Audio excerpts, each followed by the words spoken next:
Good morning, everyone, and welcome to the Town Hall for the Senior and Disability community. And a warm welcome to everyone joining us via live stream. I am delighted to be your moderator today and thank the Dignity Fund Coalition for inviting me to participate. I live across the bay in Oakland, so I will not have an opportunity to vote in June for any of the candidates on the stage, but as someone who visits and loves San Francisco, I am watching this election with interest. Your next mayor will have a great deal of power and influence to make this wonderful city function even better for everyone who lives, works, and plays here. I appreciate the candidates giving us a chance to ask a few questions, get a sense of their priorities, and hear their plans for how they will lead San Francisco if elected. The candidates on the stage were selected, invited to participate based on specific criteria. The Dignity Fund Coalition invited candidates that were consistently polling at 6% or above. However, there are other candidates in the audience today who are here and who will be available, I assume, after our discussion to meet with you and answer your questions.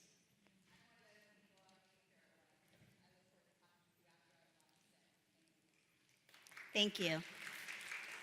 Would the other candidate like to wave or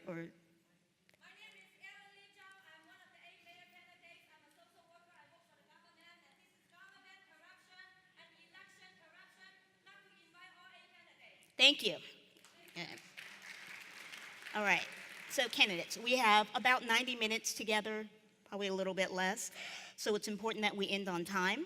After opening statements, I'll ask just a handful of questions and then I'll turn it over to the audience. Someone from the Dignity Fund will collect the questions in the room and the live stream and submit those to me. You will each have 90 seconds to respond. Please be succinct. Speak clearly so that interpreters can follow the conversation. And please try to pay attention to our timekeepers who are over there to the left. If you go over time significantly, I will have to interrupt and ask that you complete your sentence. So. Yeah, it is. Is that too far? Can we have the timekeepers repositioned so that we can all see those signs? Is that too far? Would you like folks to be in the center? Can you please move?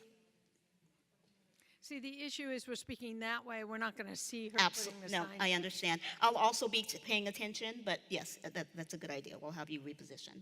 Okay. Hi. And Nomi, how long is the opening? You will have 3 minutes, up to 3 minutes for your opening statement. So please make an opening statement in response to the following question. A broad system of well-coordinated policies, programs, and services support the ability for all San Franciscans to live and thrive in this great city. These programs and services include accessibility, nutrition, food security, eviction defense, affordability, transportation, and skilled healthcare and home care. As mayor, what specific policies will you implement to promote the development and advancement of this critical system of supported services? You have 3 minutes, and Angela, we'll start with you. Okay.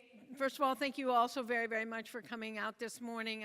It's wonderful to see so many people involved in our democracy. I just got back from, today is Grandparents' Day. I had one grandchild earlier this morning, and when I leave here, I go to the next grandchild. So happy Grandparents' Day to all the grandparents out there. When I was supervisor and president of the Board of Supervisors, I was the legislator for the majority of the disability legislation and resolutions that we did at the time. I have been involved in the ADA since it was initiated, working with Vice President Al Gore and, of course, my niece Michaela.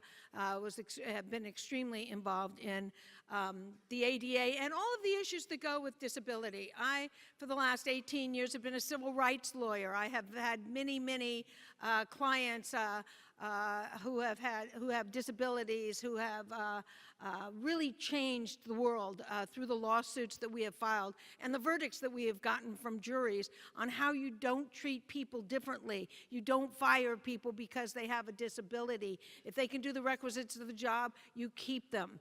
As to the safety issues here in San Francisco, there are so many transportation issues where I believe those with disabilities and the elderly are being totally ignored in the conversations of whether we should do something or not. Let's take the BRTs on Geary Street for an example. If they do that fast lane on Geary Street, they're going to take away some of the bus stops. Has anybody talked to the elderly community? Has anybody talked to the disability community? Or for that matter, to the families, to the people who have children who need bus stops? Is there a remedy where we can have a compromise, where there's some fast and there's some that stop at the required bus stops? That's just one of the many issues out there that affect the elderly, the disabled, and the families, which often have very much of the same issues. I have literally worked my whole life in the health arena, and with homelessness being one of my priorities when I worked with Mayor Gavin Newsom to permanently, supportively house the chronically homeless. Those are the homeless that have been on the street for 4 to 6 years, who literally the most difficult people to take off the street because the street has become their home. We were very, very successful. The government basically stopped doing our program in 2012 and moved the housing and moved the money from where it was for the formerly homeless to the new people coming into town with all the new businesses, and as such, there was no place to put the formerly homeless, and we've ended up with the homeless situation that we presently have. Dirty streets is one of the biggest issues in this campaign, and that is another issue. I was the author of the needle exchange legislation, and it was to Angela, please wrap it up. exchange. We're not doing that today, but thank you so very much. Thank you very much. London. Thank Thank you. thank you. Thank you. Thank you. My name's London Breed, and I'm really honored to be running for mayor of the city that I was born and raised in. In fact, my grandmother raised me here, right up the street in public housing, and I just think about the frustrations that I experienced in caring for her when there was a time where, sadly, she developed dementia and she couldn't care for herself. We were displaced from Plaza East, and there were over 300 units there, and there was development, and they were all torn down, and only 200 units were rebuilt. We had to move, and we moved down the street, fortunately, but we were in a townhome, and I recall the frustration of, no elevators, only stairs, and just really trying to help my grandmother up and down the stairs, and my frustration with needing services, needing support, and needing a unit that's accessible for her. We lived there for a few years. I've worked with many of the services in the city over the years, including in-home support services workers who still, I'm in contact with many of them who still work for the program today. I think about just the challenges and just imagine if my grandmother didn't have my support to help her through the process, to fill out the many numerous applications for Medi-Cal and all of the things that you have to do in order to just get services. It is really a frustrating process, but when I think about what's happening, here in San Francisco with so many seniors who live alone, so many seniors who actually don't qualify for services, and what we need to do better as a city to make sure that they're getting the support that they need. When I served on the San Francisco Redevelopment Agency Commission, and for example, townhomes were brought to our attention for development, I constantly pushed back and opposed the development of townhomes because they're not accessible. In many cases, when we're providing affordable housing, we're providing it to seniors, and we have to make sure that they can age in place in dignity. This is why I supported the Dignity Fund, because I wanted to make sure that those individuals who basically, again, may not qualify for services but are still low income, spending the majority of their money on medication and food and other services, had at least some additional support, had opportunities to qualify and be a part of the Meals on Wheels program and other things that we provide as a city. We owe it to our seniors who took care of us to take care of them and to make sure that we're doing a better job as a city of not just allocating resources, but making sure that we're out there identifying, our senior population, that we're doing a better job of communicating with our senior population, and we're providing them and connecting them with a social worker or in-home support services or whatever it is that they need in order to live in their homes in dignity. We definitely have a lot of work to do. When there was a heat wave in the city and county of San Francisco, yes, we sent out text messages and did other things, but what we didn't do is make sure we connected with aging and adult services to contact those seniors to provide them the support that they needed so that they weren't left alone in their homes. We got work to do, and I'm the mayor to do it. Thank you, London.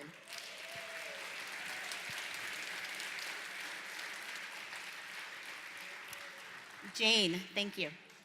Good morning. My name is Jane Kim, and I've had the honor of representing and serve our city a little over the last decade. I'm starting out as a Board of Education member and now serving on the Board of Supervisors, where I represent a district with a growing senior and aging population.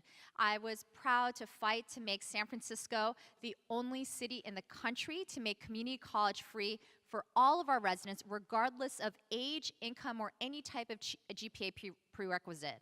And it was very important that we made sure that this was free to all of our residents, because free community college programs around the city are typically limited to recent high school graduates. We wanted to make sure that residents of any age could attend City College for free to continue learning in our only lifelong learning institution.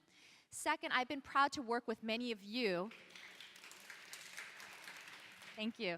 I've been proud to work with many of you to have negotiated and won the most affordable and middle-income housing on this board over the last 7 years. And I've been proud to ensure that we also fight for affordable senior housing, whether it's funding the new senior housing on St. Anthony's, to also supporting to rehabilitate many of our single-room occupancy hotels, which have become affordable housing for our senior community.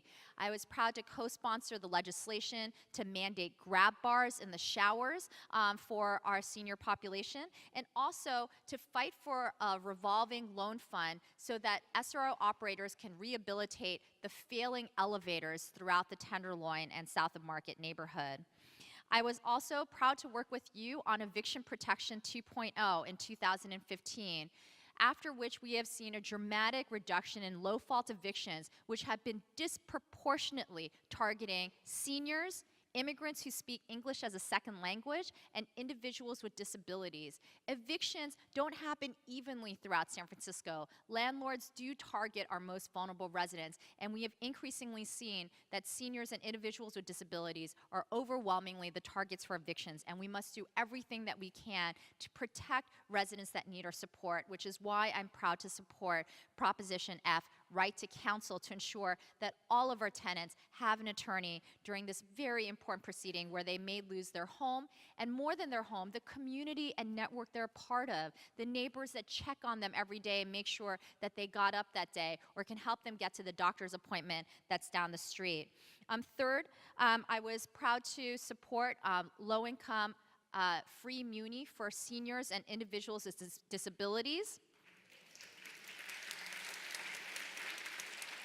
and have been a champion for Vision Zero efforts in our district. We know that you are more likely to be hit by a car if you're a senior or a youth or low income, and we are doing everything that we can to make our streets safer for our pedestrians via daylighting, signalized mid-block crosswalks so our seniors can cross, and increase safeties throughout our neighborhoods. Thank you very much. Thank you. Mark. Good morning, everyone. I am Mark Leno, and as a senior citizen, I am especially pleased to be joining you today and thanking the Dignity That makes Fund. two of us. That makes two of us. The Dignity Fund and the 30 organizations that make up this coalition. And so proud that Prop I has passed and committed to making sure it is fully implemented every step of the way, because our goal, of course, is for everyone to be able to age in place with comfort and dignity and the support services they need. And that would include veterans and those with HIV as a chronic disease and all those who are fighting chronic illnesses. And as mayor of San Francisco will be a senior welcoming, senior serving, and senior safe city that will lead the way for the rest of the country. And I don't just throw empty words at you. I bring a body of work that shows my commitment to the senior and communities for those with disabilities. We fought the banks to make sure that widows and widowers were not kicked out of their homes by foreclosures that were unnecessary. And we protected residents of long-term care facilities for the elderly from abuse and from eviction. And also, not once but twice, authored the single-payer universal health care reform bill in Sacramento.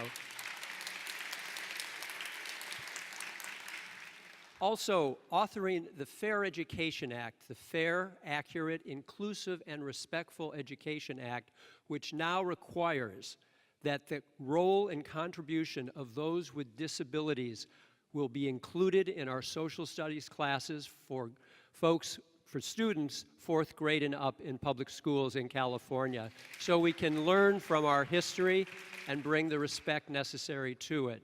But the challenges are very great in terms of housing affordability.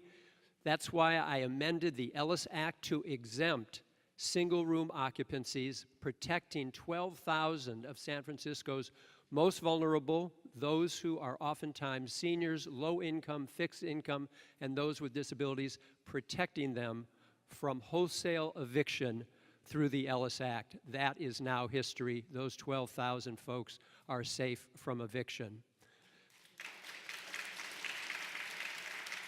So the $38 million baseline and the $50 million for the coming year will be funding not only services and necessary changes in San Francisco, but following the needs assessment that was step 1 of Prop I. So I want to thank you all again for being here today and participating in this mayoral election. Thank you. You were each given a set of pre-questions related to long-term services and supports, and we appreciate you all answering those questions.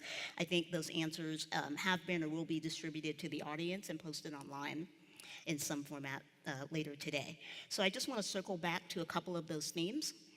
A great number of people in this room and joining us on the live stream benefit from the Dignity Fund, which, as you know, is a permanent voter-approved set-aside to address the growing needs and for services and supports for adults with disabilities, for veterans, and those those living with chronic illnesses, excuse me. If there is a measure on the November ballot to weaken the Dignity Fund and similar voter-supported funding measures, will you oppose it? Mark. The good news is, I spoke with Supervisor Peskin just yesterday, and I was assured that anything that goes to the ballot this November will have nothing to do with the Dignity Fund, will have nothing to do with any of the other voter-approved funds that we currently have. There will be a revisiting of the funding for the arts through the hotel tax. So I am assured that there is no risk, but if there ever were, you have my 100% commitment that I would stand with you in support of the $50 million plus the annual $3 million increase, because the needs are so much beyond what the Dignity Fund can fund. We have to build upon it, not subtract from it. Thank you. Jane.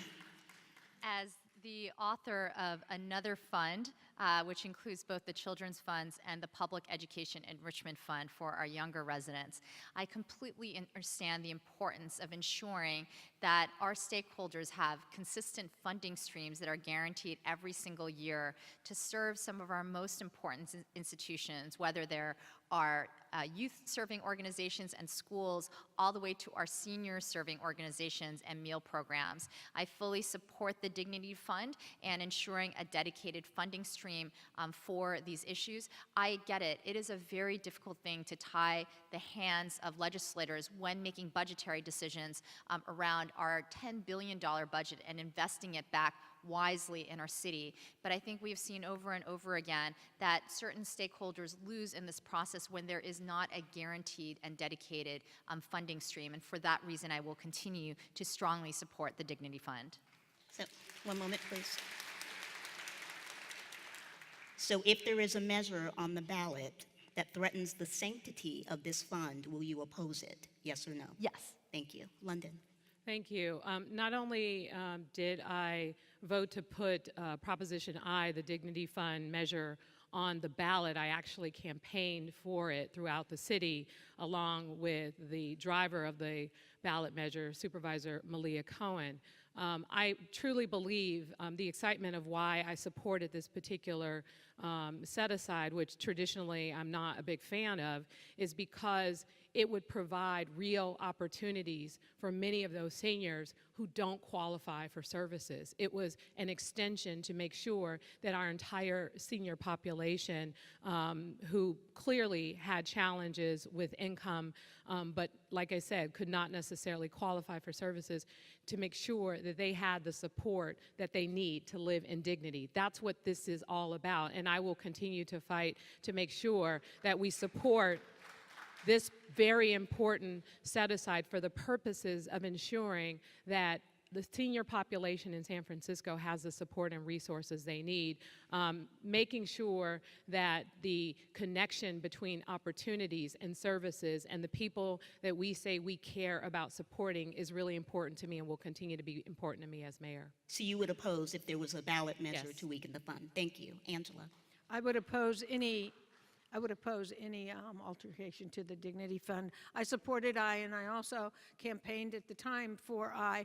You know, when I was president of the Board of Supervisors, I bifurcated the general fund in order to create the Children's Youth Fund, and I didn't win that at the board. There are certain areas of people in San Francisco that people don't believe should have special attention, and the elderly and the youth are definitely those areas. The amount of discrimination that occurs to the elderly, the youth, and the disabled is stunning to me. And that's something that after I left City Hall, I learned as a civil rights lawyer representing many elderly and many disabled.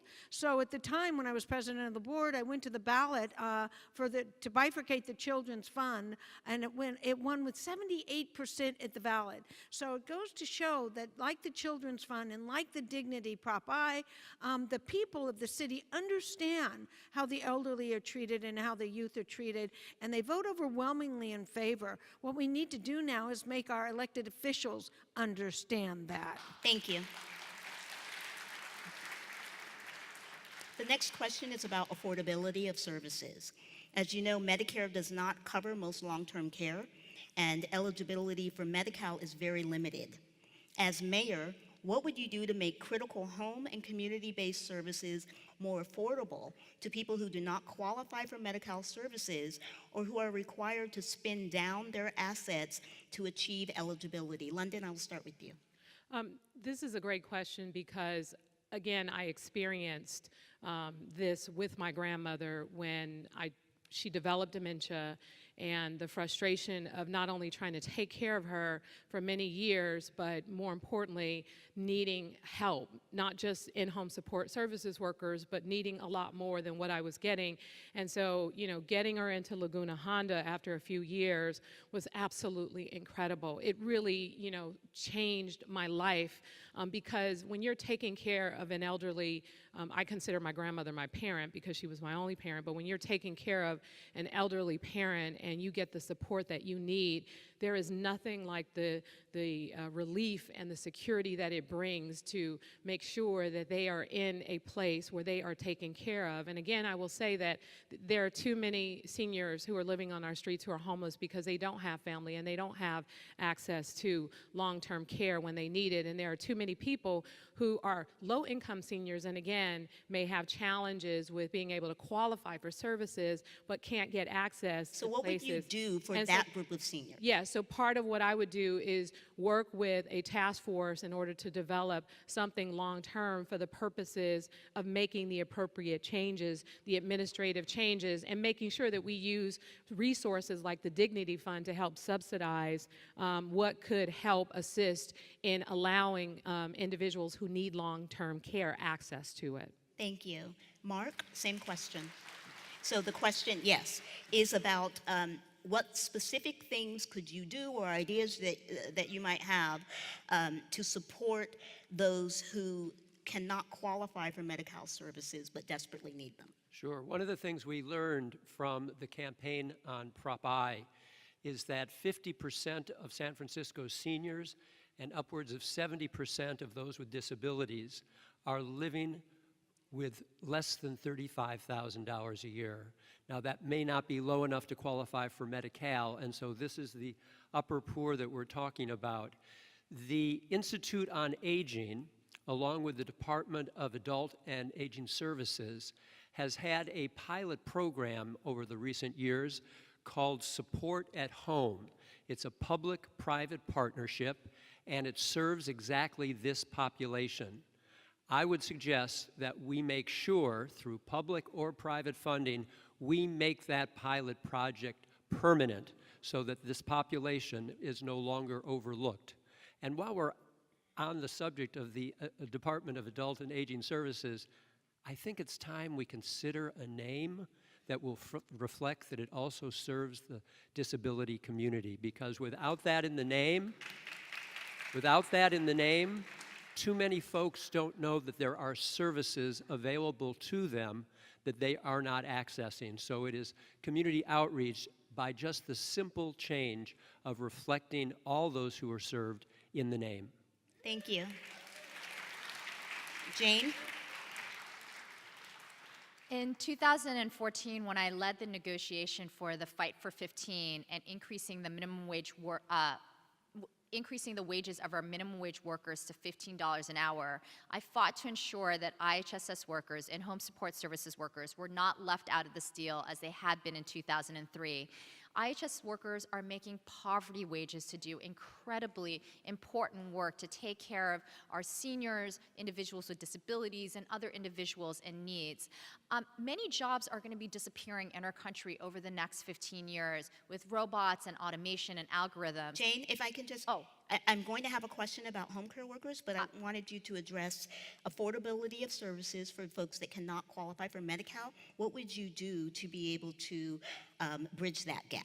I was getting to that. Okay, just making sure we're not veering off. I believe that IHSS workers is part of that, actually. So getting to adequately funding IHSS workers so that people can stay in place in their home, in their community, with their neighbors, with access to the services that they've already gotten accustomed to, I think is an important way that we can ensure that seniors can age in place with dignity, and they can do that with IHSS workers. But we need to actually dedicate real revenue to funding these services.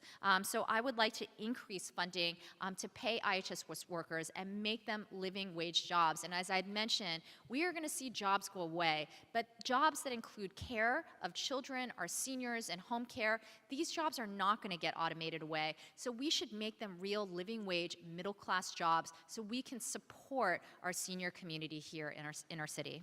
Thank you. Angela, so how would you fill that gap for seniors who don't qualify for some of the means-based programs in Medi-Cal, but yet need the services? Well, first of all, I've been working in healthcare for my whole life, literally, and it's really interesting how when you work one-on-one with people, you realize that the regulations need to be changed.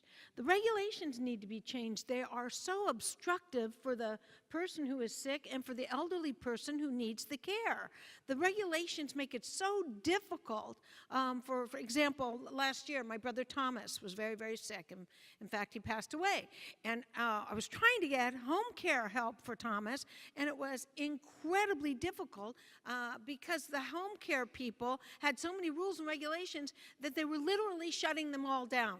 in Alameda last year. And it was totally ridiculous because these were wonderful healthcare places. And with these rules and regulations, of course there should be oversight, always oversight, of course. But having said that, when you have wonderful home care workers, who by the way are never paid enough, and you have wonderful home care places, they shouldn't be burdened down by so many rules and regulations that make it impossible. And then what happens when you're in the hospital? I recently had a friend that I had moved from St. Luke's Hospital to Laguna Honda. They used up all of her money and then said, okay, time for you to leave. And it was really pretty outrageous. So you have to, number one, I think healthcare people need to have an advocate. I think that's extremely important. Just like tenants being kicked out, healthcare people need to have an advocate and need to know the funding that they can get. But it's the rules and regulations that need to be fixed. Thank you.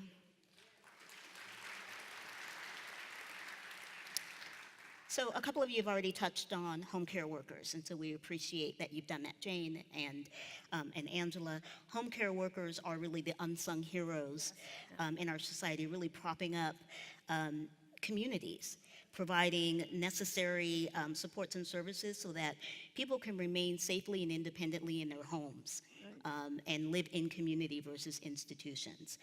As we know, seniors and adults with disabilities make up 25% of San Franciscans, and that number is expected to increase. What would you do as mayor to address the workforce crisis that we're currently seeing, the shortage of health and long-term care workers? What would you do as mayor to address this workforce crisis? And I'll start with Mark. Mark. Through the 10-year experience of sharing my mother's Alzheimer's before she died 5 years ago, I got to know firsthand the extraordinary value and the extraordinary uncommon kind of person who does home care work. My mother had a caregiver who gave so much of herself, and this was all in the state of Florida, where there were very few legal protections for that worker's wages or for benefits and work conditions. Here in California, we do somewhat better, and I was pleased in Sacramento to co-author a bill that prohibited 24-hour shifts, that it's now 8-hour shifts, and that, of course, is not only good for the worker, but also good for the receiver of the care, because no one can do a job reasonably without any kind of breaks, and of course on a poverty salary. So we need to focus on career ladders for home care workers. Home Bridge,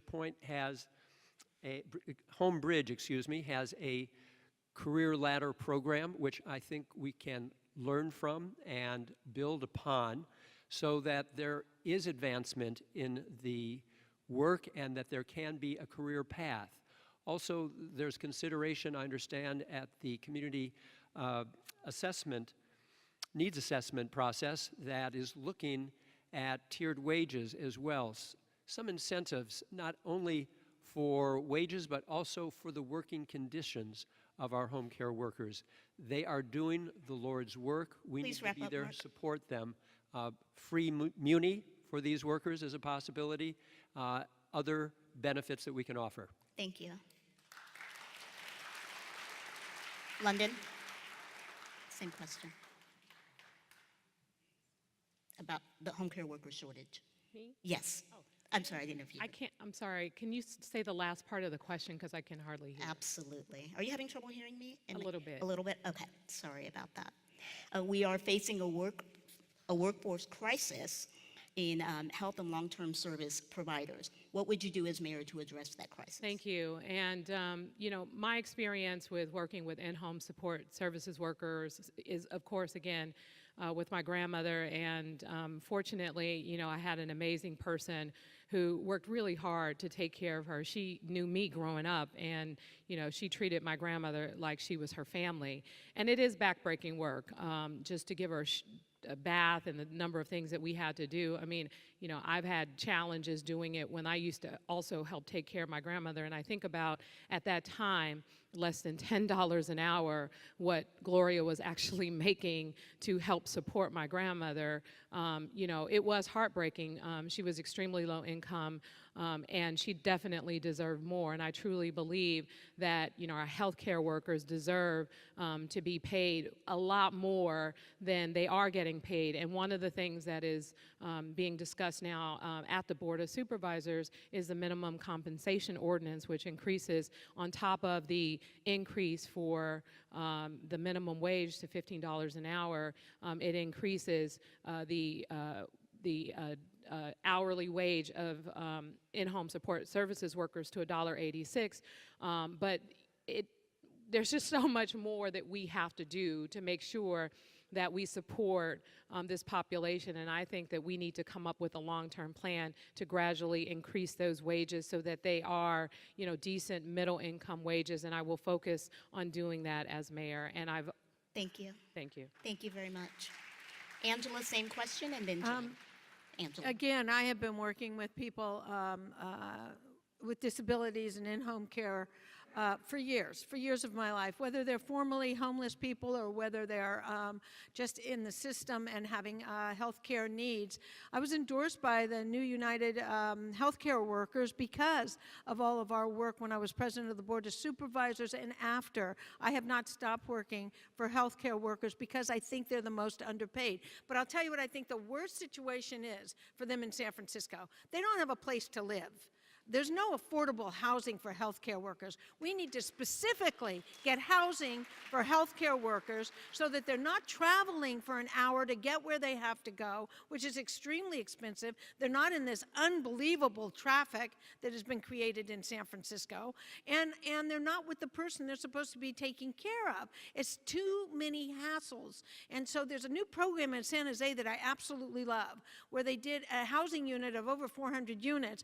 Well, it might be about 380 because they used other units for retail on the bottom, that is specifically for the nurses that work at the hospital 3 blocks away, and the rent is dependent upon their salary. So some nurses that make more money pay more rent, and those that made less money paid less rent. So people that make $40,000, $50,000, $60,000, $70,000, which is not considered affordable in San Francisco, are given a rent that is based on their salary so they can be near the hospital. Thank you. We need to do more programs like that. Thank you. Jane. Thank you. I'm the co-author of the minimum compensation ordinance, which would give a raise to our IHS workers, and also the author of Proposition C, which will generate $19 million to help fund this pay increase for IHS workers.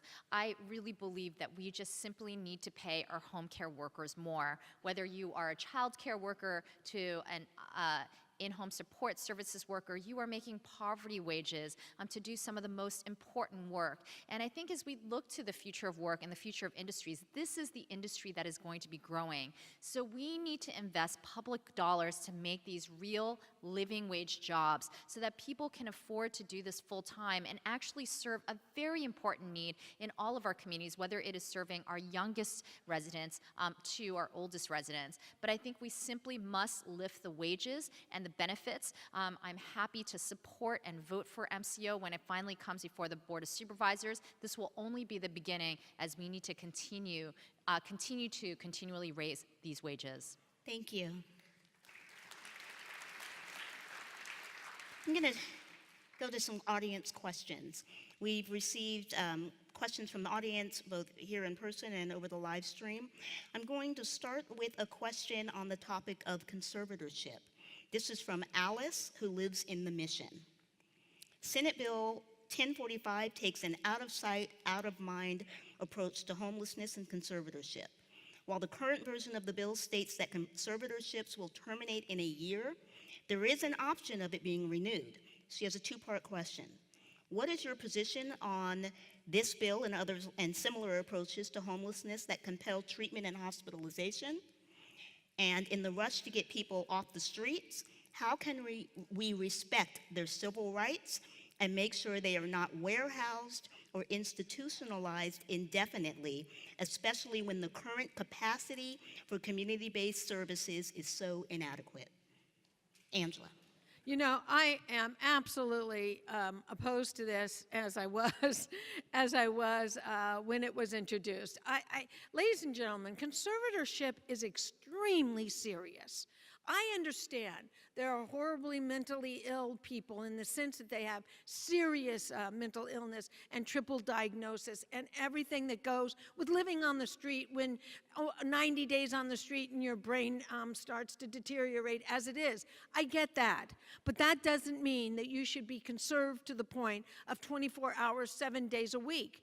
It means that you need your specific health care. You don't need to literally lose all of your freedoms. Now, I understand that there are some people that conservatorship might play a role in, but it's an extremely serious legal thing to do to somebody, to take away their life 7 days a week, 24 hours a day. So that needs to be examined by a judge on a case-by-case analysis, not on a, we're going to go out and we're going to conserve 90 people when they only have a bad 2 hours in the afternoon, which it could be schizophrenia, could be paranoia, and the rest of the time they're okay. Those specific disabilities and illnesses need to be looked at specifically and not as a group of everybody is crazy and we're going to put them away for a while. Thank you. And I told Scott Wiener that. I'm not shy about this topic. Okay, thank you very much.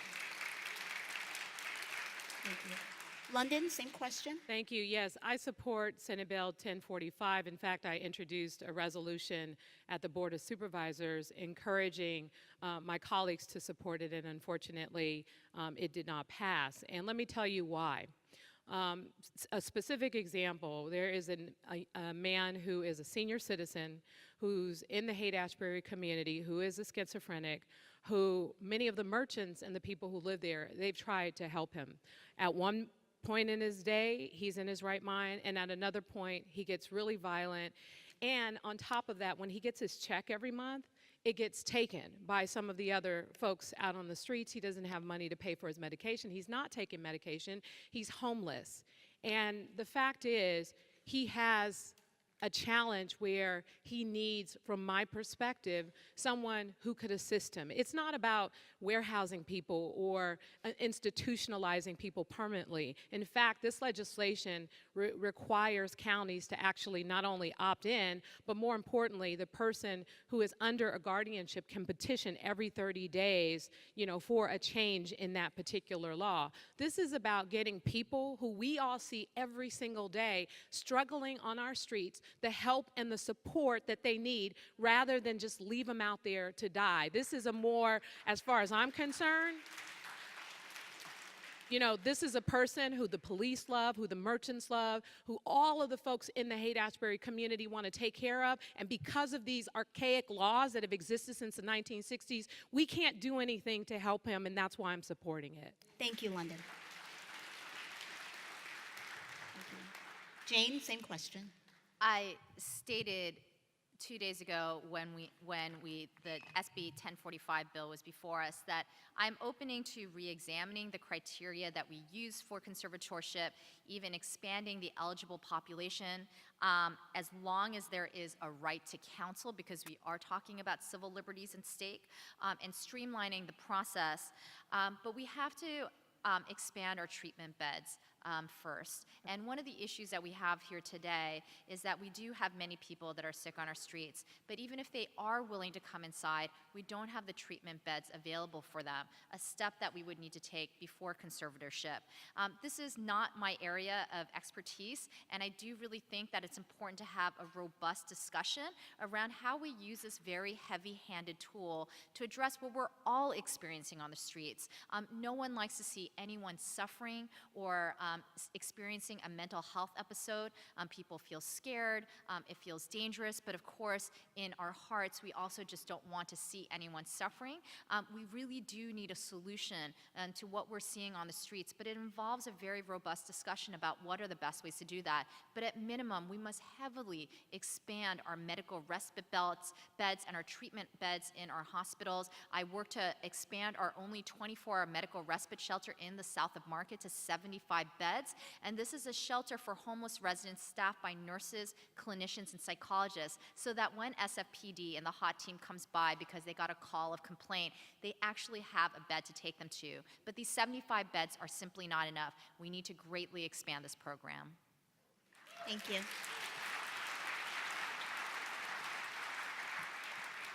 Mark. Traditionally, the senior community and people with disabilities have been very and rightfully wary of the use of conservatorship. Families who find an older member to be, quote, in the way or getting to be too much of a burden have used and abused conservatorships for very detrimental purposes. That is not a part of what Senator Wiener is addressing.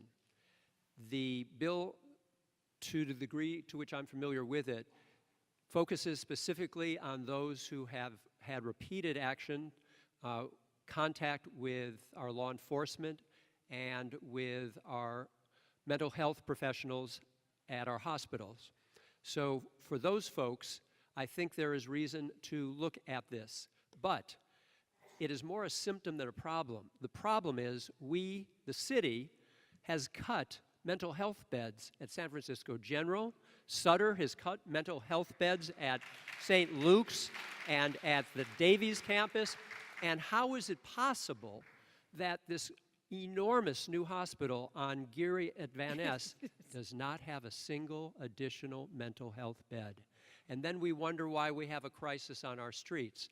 So yes, the legislation is worthy of moving forward and making sure that it is very narrow in its scope, because as others have already described, there are people on our streets who, by current definition, cannot involuntarily be given any kind of medical assistance, and we know that they need it. But first and foremost, let's make sure there is no opportunity for abuse against our senior community and for people with disabilities. Thank you, Mark.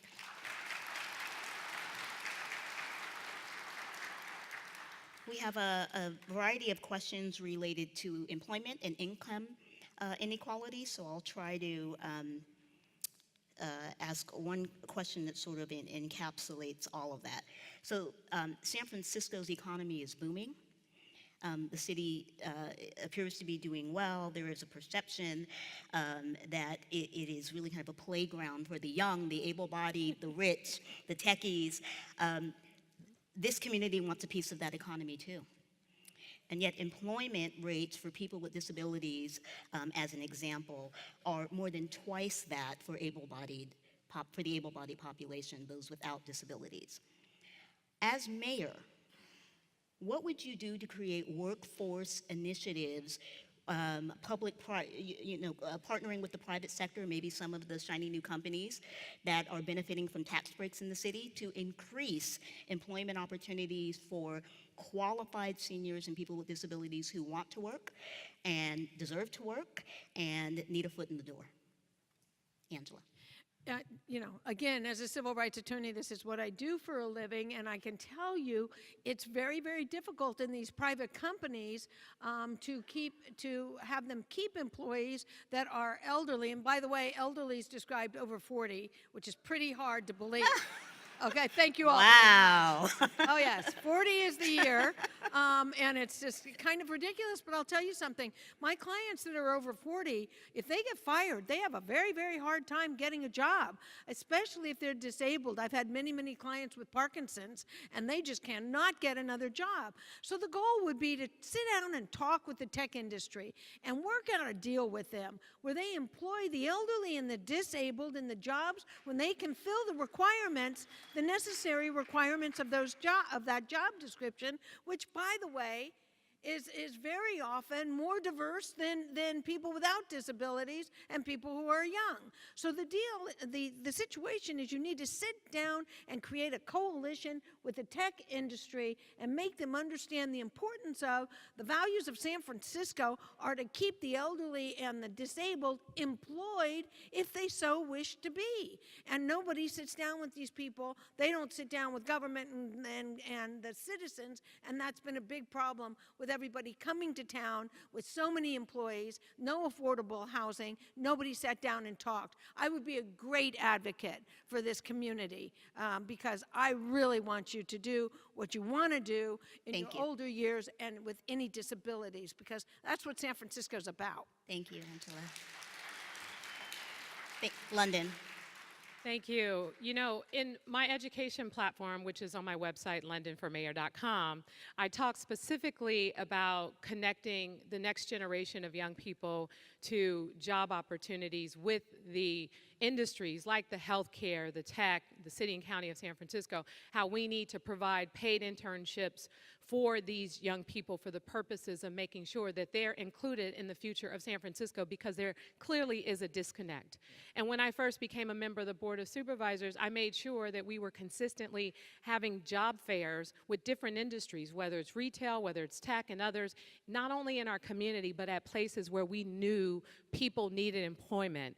At Queen Ada, which is a place that provides food for many of our low-income seniors, we hold regular job fairs. We hold regular outreach sessions around housing and other things for that particular population. And as mayor, I do think it's important that we set the standard to connect the dots. Part of it is going to be consistency in going into the community where we know seniors are, especially at places like Queen Ada or Komochi or other places where we know seniors and people who are a part of our disabled community are showing up every single day, you know, for the meals that are provided. And so I think as mayor, it's important to be consistent, provide those same job opportunities, because they actually exist in the nonprofit world, in the tech world, in the healthcare world, and we have to make sure that we hold these companies accountable to connect the dots to our senior and disabled community.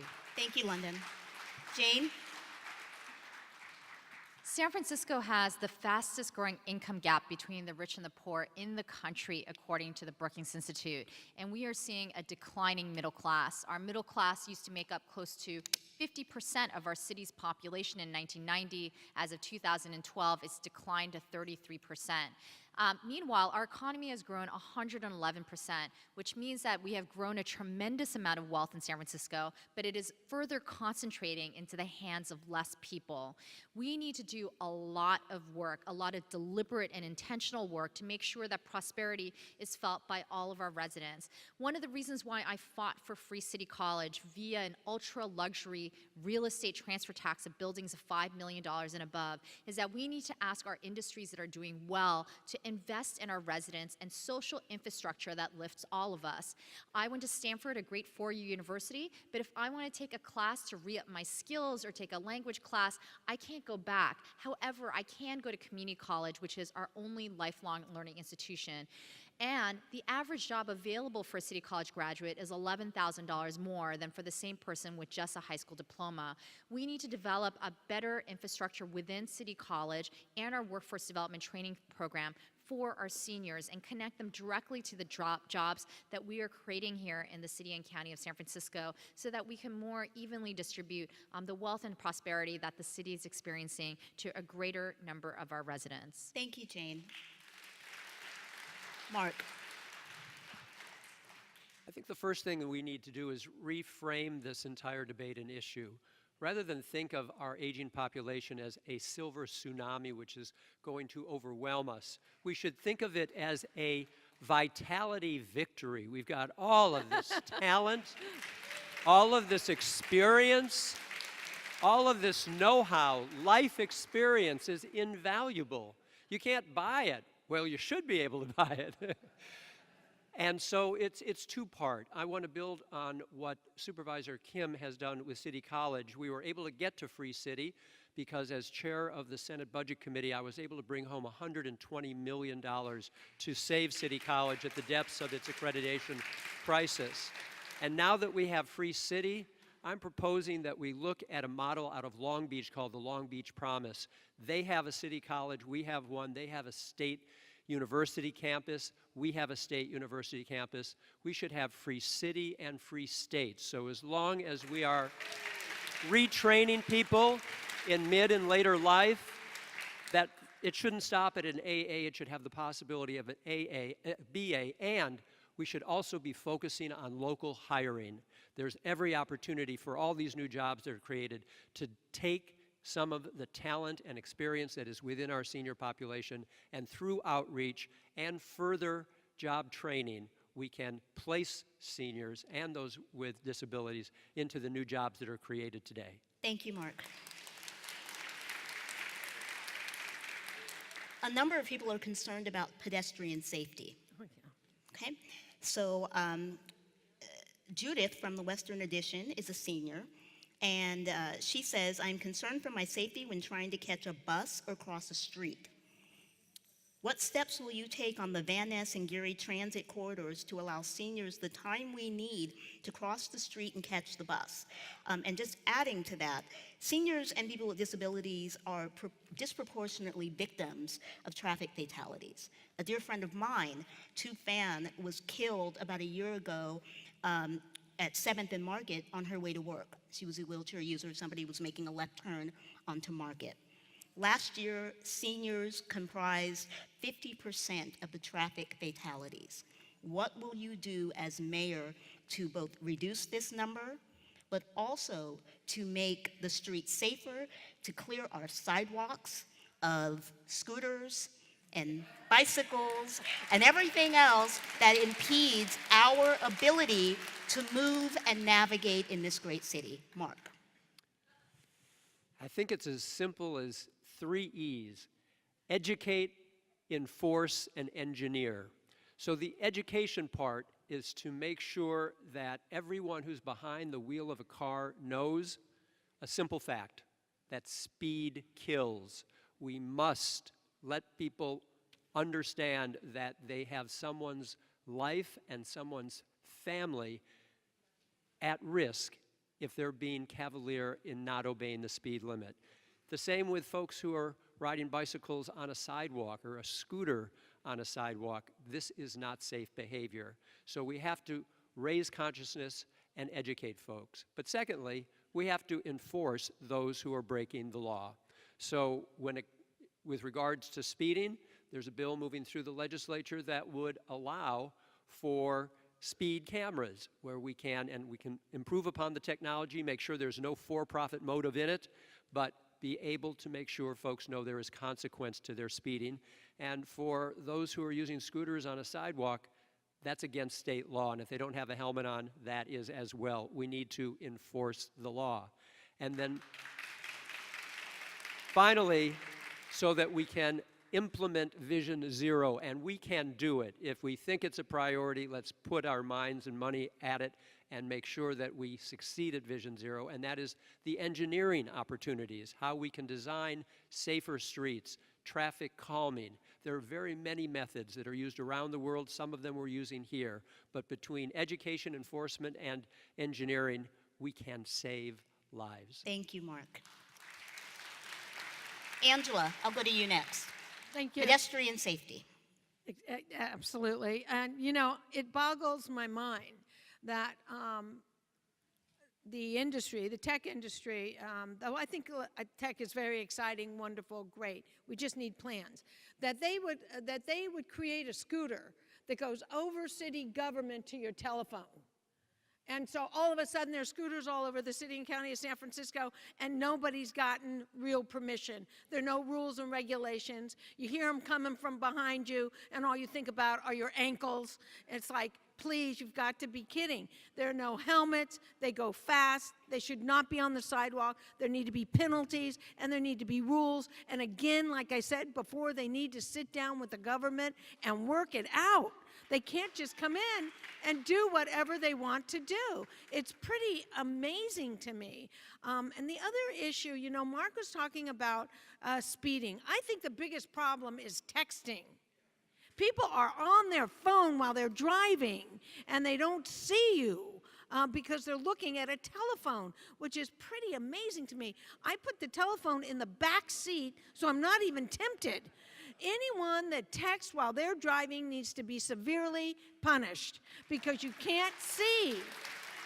You can't see the pedestrians while you're looking at your telephone, and it's always the elderly, the disabled, and the young that are the ones that are the victims of these negligent people, and they need to be punished so they don't do it again. Thank you, Angela. London. Thank you. You know, I think part of the challenge here in San Francisco is honestly, there's a lot of things that we need to do, but we really need to make sure that there are consequences for fast driving. You hardly see anyone in this city who's speeding ever getting a ticket.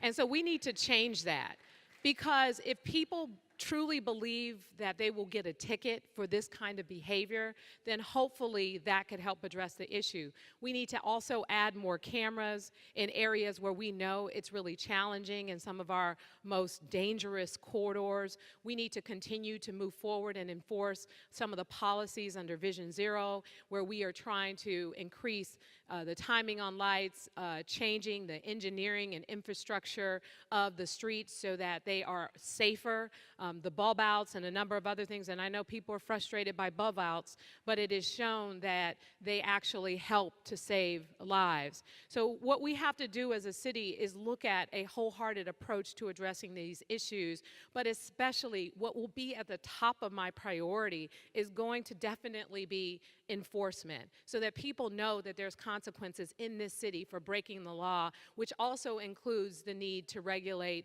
the scooters, which at the Board of Supervisors, we passed legislation. Hopefully the MTA will get the notice and move forward and address this issue appropriately, because our city policies are not keeping up with the technology as we move forward. And so we as a city have to do a better job, and if I'm the mayor, we will. Thank you, London. Jane. The very first hearing I called for when I joined the Board of Supervisors in 2011 was a pedestrian safety hearing. During my time as a candidate, I heard from residents from South Beach to Tenderloin to 6th Street, that Weston Soma, that everyone had a friend that they knew that had been hit by a car while crossing the street. And in fact, was shocked when I learned that more people are killed by cars than by guns here in San Francisco. So I was proud to author Vision Zero with then Supervisor John Avalos and Supervisor Norman Yee, and I've been working steadily to make our city safer. We have seen a reduction in pedestrian fatalities last year, and every life that is saved is one more person that has stayed with their family, with their friends, have continued working in our city.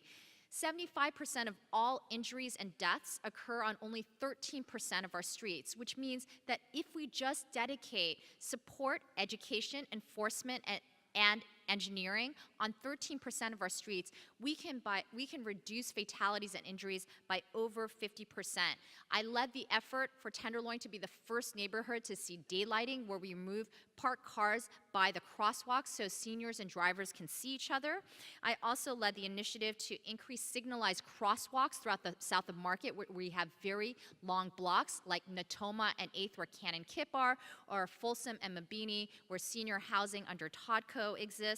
I also was a strong proponent for speed enforcement cameras at Sacramento the last 2 years, because we know that reducing speed saves lives. In a case where a car is driving 40 miles an hour, only 2 out of 10 pedestrians survive. But when the car is driving 20 miles an hour, 9 out of 10 pedestrians survive. Thank you, Jane. So we simply must do more around this effort. These have been wonderful questions. There are many, many, many of them. Top of mind for a lot of people is housing. You've addressed the homelessness problems. We've talked a little bit about creating more housing stock.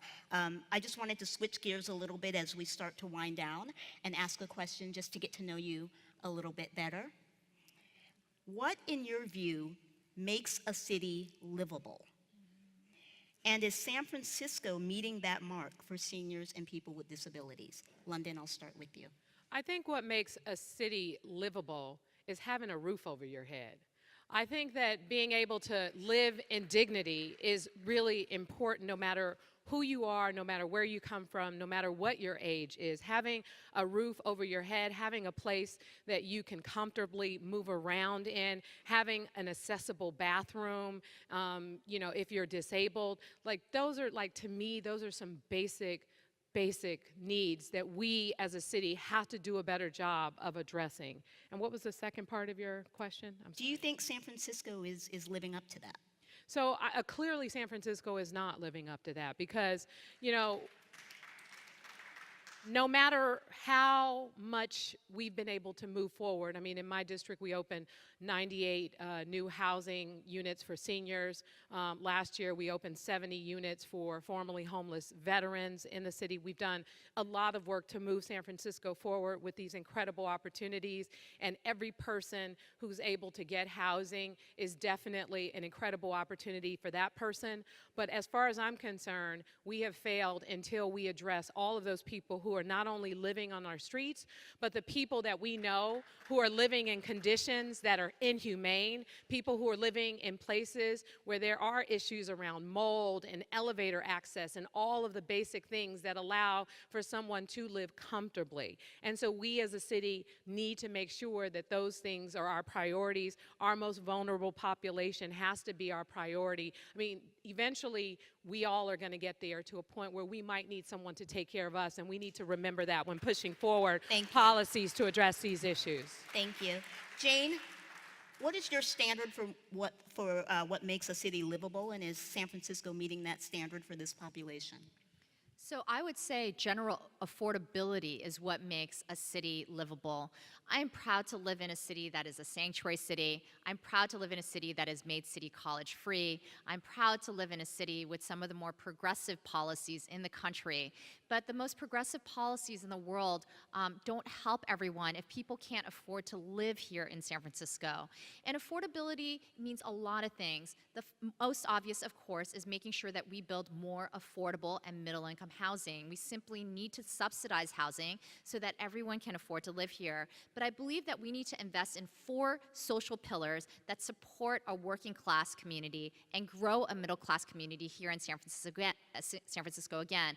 That is investing in housing, education, transportation, and healthcare. We must invest in all of these 4 institutions and make them high quality and affordable as well. As an MTC commissioner, I'm currently advocating for a regional discount pass for all low-income households, because we know that low-income households no longer ride just one operator. They're riding 2 or 3 operators across the Bay Area to get to services or to get to work. And transportation is now the 2nd or 3rd highest budgetary item for any low-income household in the Bay Area.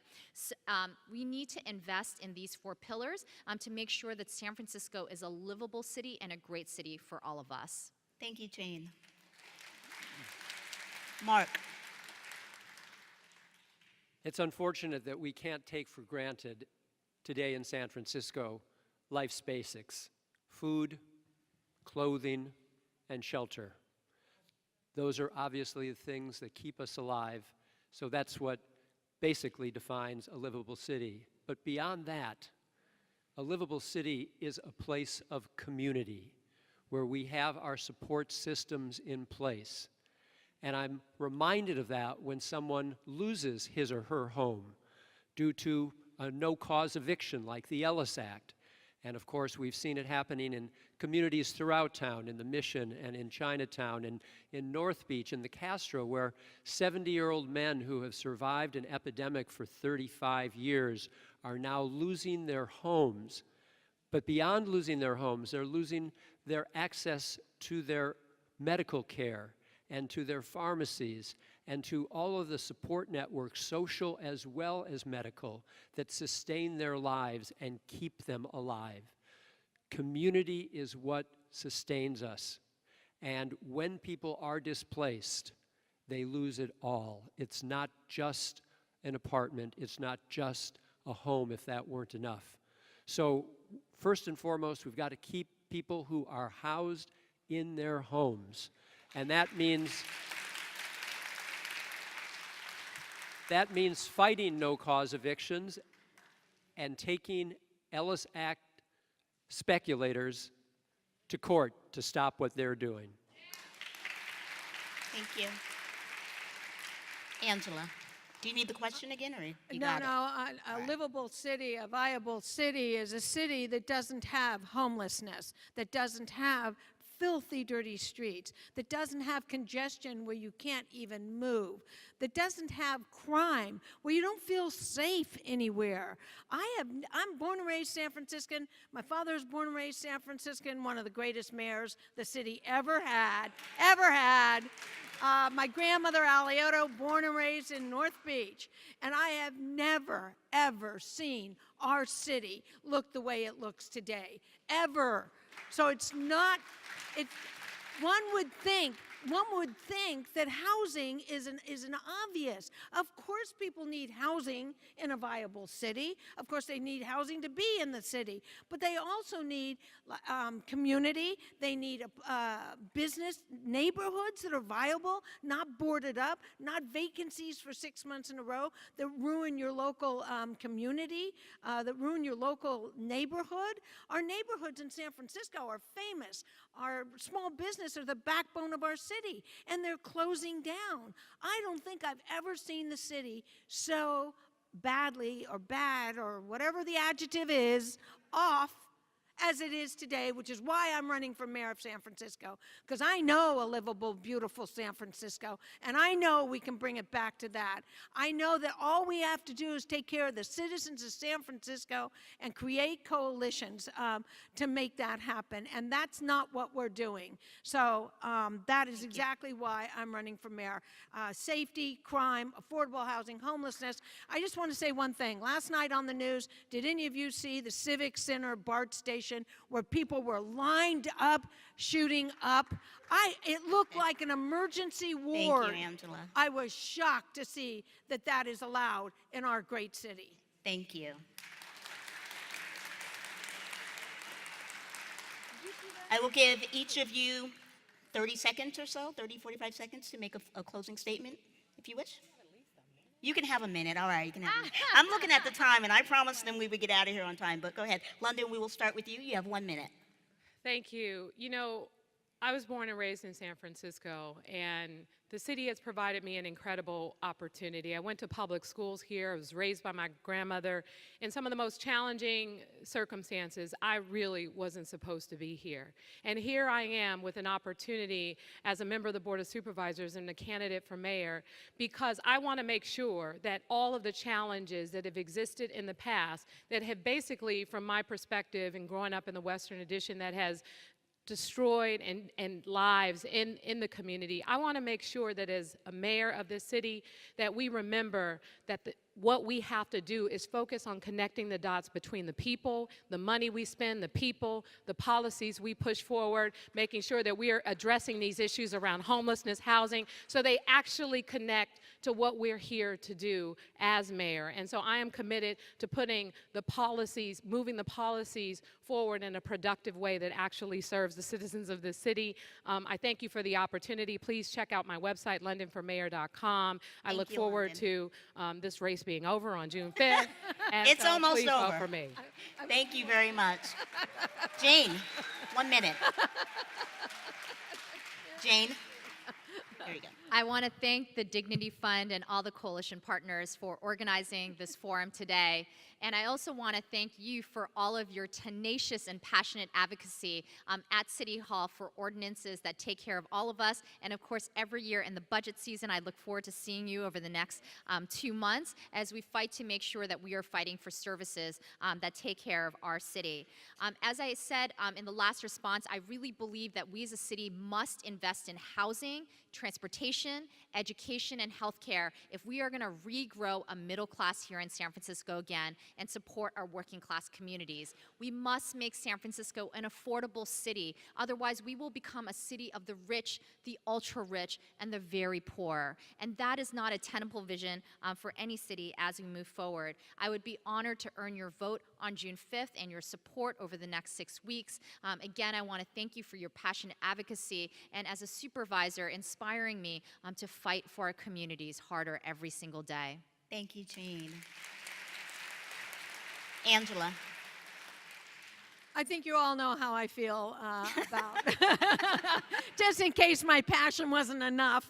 I think you also all know that I would be the most incredible advocate for the elderly and the disabled of any mayor that has ever been in the mayor's office.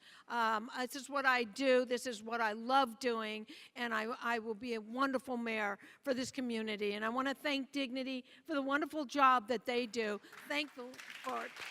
Great work, great work. I hope you'll vote for me when you go in there or you sign your absentee. It's ALIOTO, number one, and you can find all of my plans at aliotoformayor.com. I've worked on homelessness. I know how it works. We were very successful from 2004 to 2012, and then everything got misplaced, including the money and the housing. Just disappeared and went to other affordable at $130,000 a year, which is not affordable. So look at my plan. We know how to do it. I did it with Gavin Newsom, and it worked. Thank you, I'm going to do it Angela. again. Thank you all Thank so you. much. Thank you. Mark, we'll end with you. Let me add my thanks to the Dignity Fund Coalition, the 30 organizations that show that this community is fearless, fearsome, and accomplished, and Prop I is a manifestation of that fact. I am running for mayor because I'm convinced that it's time for a new direction at City Hall, that on June 5th, the voters of San Francisco will have a clear choice between fundamental change and the status quo, because the status quo is not working for any of us. Our crises of homelessness, housing affordability and availability, the crime in our streets, we need a pair of fresh eyes. I've not been in city government for 16 years, having had the honor of representing you in the State Assembly and State Senate the past 14.